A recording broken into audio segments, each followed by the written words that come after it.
الحمد للہ رب العالمین والصلاة والسلام علی سید الانبیاء والمرسلین اما بعد فاعوذ باللہ من الشیطان الرجیم بسم اللہ الرحمن الرحیم۔ آپ صلی اللہ علیہ وآلہ وسلم نے ارشاد فرمایا، بے شک وہ میرے سب سے زیادہ قریب ہوگا جس نے دنیا کے اندر مجھ پر سب سے زیادہ درود شریف پڑھے ہوں گے۔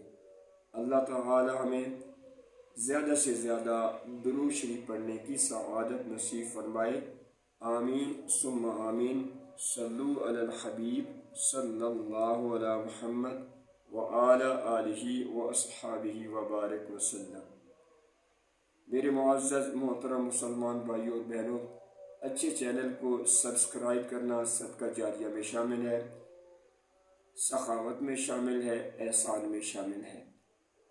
اگر آپ احسان کرنے والوں، سخاوت کرنے والوں اور صدقہ خیرات کرنے والوں میں شامل ہونا چاہتے ہیں تو پھر جو بھی آپ کو اچھا چینل نظر آئے سبسکرائب کر دیا کریں۔ اللہ تبارک و تعالیٰ مجھ کو اور آپ کو عمل کی سعادت نصیب فرمائے، آمین ثم آمین۔ میرے معزز محترم مسلمان بھائیوں اور بہنوں، آج میں آپ کو سادگی کے بارے میں بتاؤں گا کہ سادگی اپنانے سے زندگی کتنی خوبصورت ہوتی ہے۔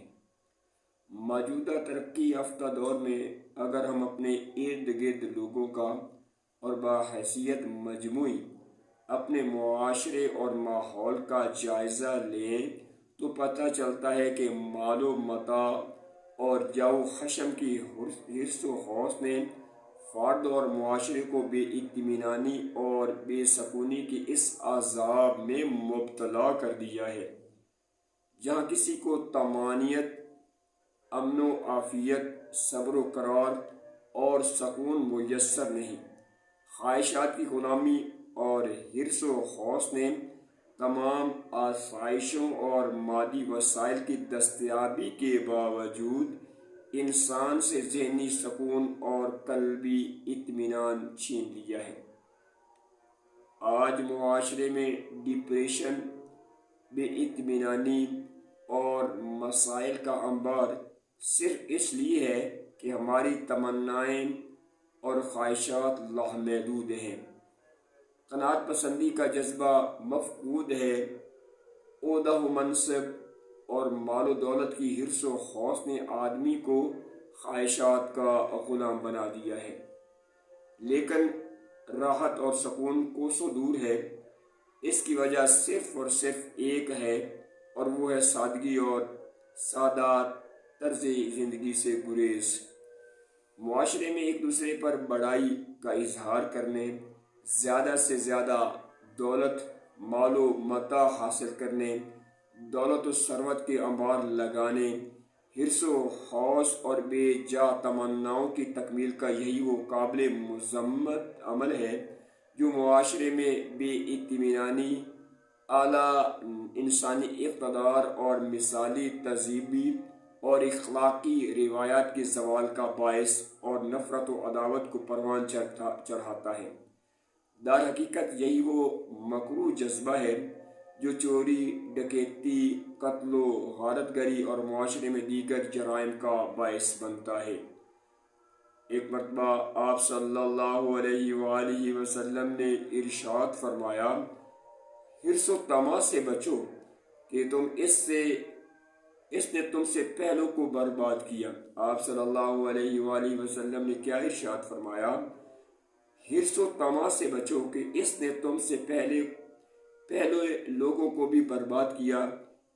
اسی نے انہیں آمادہ کیا کہ انہوں نے خون بہایا، قتل و غارت گری کی اور حلال کو حرام سمجھا۔ جبکہ ایک اور روایت کے مطابق آپ صلی اللہ علیہ وآلہ وسلم نے ارشاد فرمایا، حرص سے بچو کیونکہ اس نے اگلوں کو اس پر آمادہ کیا، انہوں نے بے گناہوں کا قتل کیا، خون بہایا۔ اس نے انہیں اس بات پر آمادہ کیا کہ انہوں نے حرام کو حلال جانا۔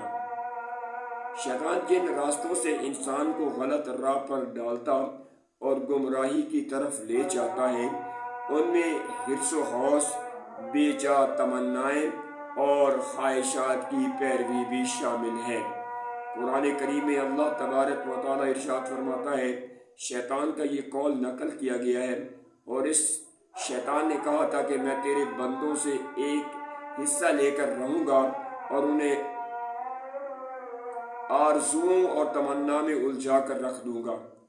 اللہ تبارک و تعالیٰ نے بنی آدم کو شیطان کے مکر و فریب سے ان الفاظ میں متنبع کیا ہے کہ شیطان انہیں بنی آدم کو وعدوں کے سبز باغ دکھائے گا اور انہیں تمناؤں اور آرزوؤں میں گرفتار کرے گا، مگر شیطان کے یہ دعوے دھوکے کے سوا کچھ بھی نہیں ہے۔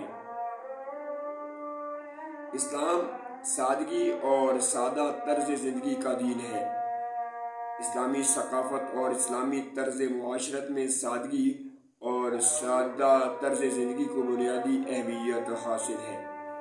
اس حوالے سے آپ صلی اللہ علیہ وآلہ وسلم کا جو اسوہ حسنہ ہے ہمارے سامنے ہے، یہ وہ ہے کہ رسول اللہ صلی اللہ علیہ وآلہ وسلم کو کھانے پینے، اوڑھنے، اٹھنے، بیٹھنے کسی چیز میں تکلف نہ تھا۔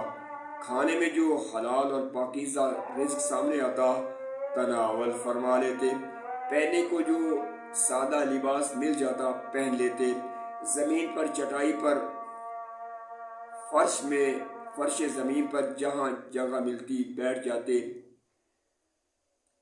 آپ صلی اللہ علیہ وآلہ وسلم یہ دعا فرمایا کرتے تھے، اے اللہ تبارک و تعالیٰ مجھے مسکینی کی حالت میں زندہ رکھ اور مسکینی کی حالت میں زندہ اٹھا اور مسکینوں کے گھروں میں میرا حشر فرما۔ حضرت سیدنا ابن مسعود رضی اللہ تعالیٰ عنہ فرماتے ہیں کہ ایک دفعہ آپ صلی اللہ علیہ وآلہ وسلم ایسی چٹائی پر آرام فرما رہے تھے جس سے آپ کے جسم مبارک پر کچھ نشانات آ گئے۔ ابن مسعود سے رہا نہ گیا، وہ بول پڑے کہ اگر آپ اجازت دے تو میں نرم چٹائی بچھا دوں۔ آپ صلی اللہ علیہ وآلہ وسلم نے ارشاد فرمایا، میرے لیے دنیا کی کیا ضرورت؟ میری اور دنیا کی مثال اس مسافر کی طرح ہے جو کسی منزل پر سفر کر رہا ہو۔ اس نے تھوڑی دیر کے لیے درخت کے سائے میں آرام کیا اور چل دیا۔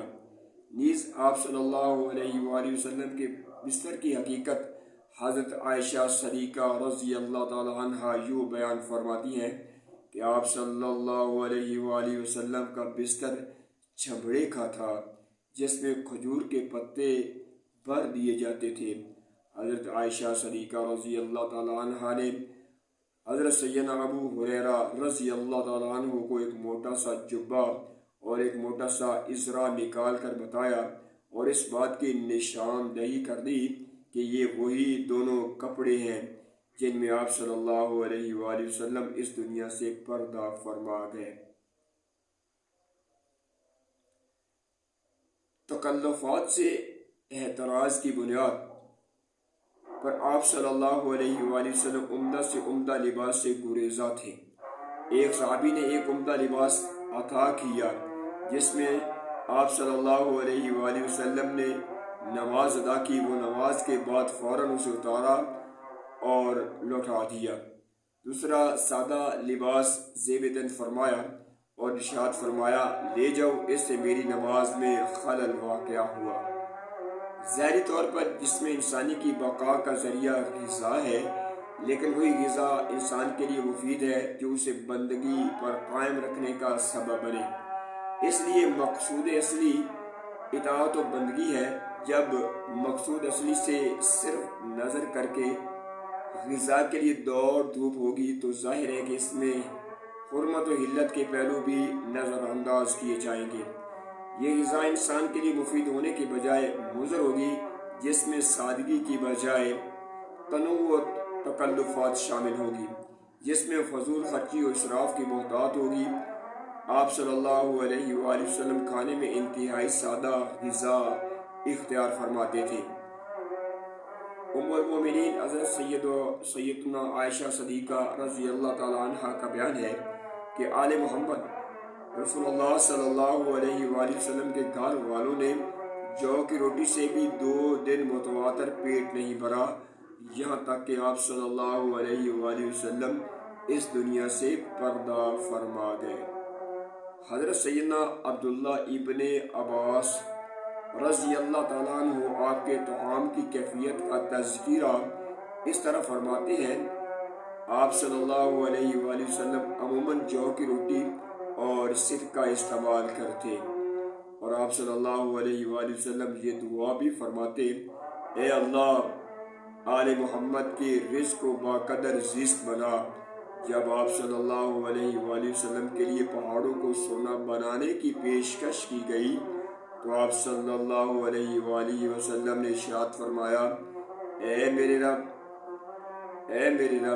میں تو یہ پسند کرتا ہوں کہ ایک دن پیٹ بھر کے کھاؤں اور ایک دن بھوکا رہوں،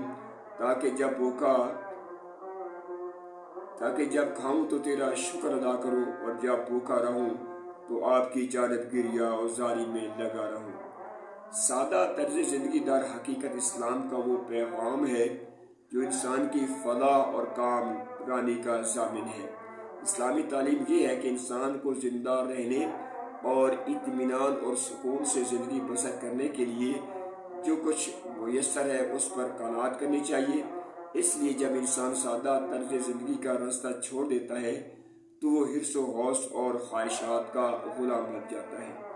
اللہ تبارک و تعالیٰ کی بارگاہ میں دعا کرتے ہیں کہ اللہ تبارک و تعالیٰ ہمیں سادگی سے بھری ہوئی زندگی عطا فرمائے۔ آمین ثم آمین۔ صلو علی الحبیب صلی اللہ علی محمد وعلی آلہ واصحابہ وبارک وسلم۔